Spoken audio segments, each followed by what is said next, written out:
Dili ko mo BP ka dili ko doktor. Ang kliyente na Ayaw sa amin. Adto ba sa doktor mo pa BP guys. Di mamauslo. So di pa na ko hiloto na ako mga pasyente guys.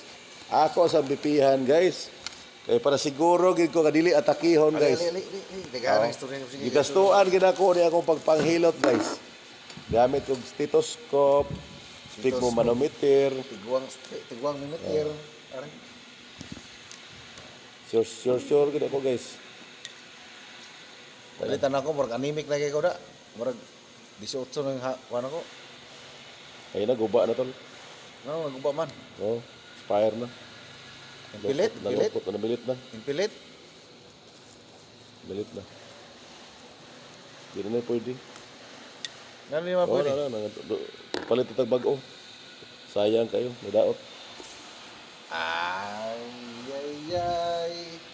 Sa di pa na ko bipihan ng sa di pa na ko hiloto Ayaw na ko tol, kay mga kumpa na guys, yan, para kuwan tol, bipihan. kanang pipi.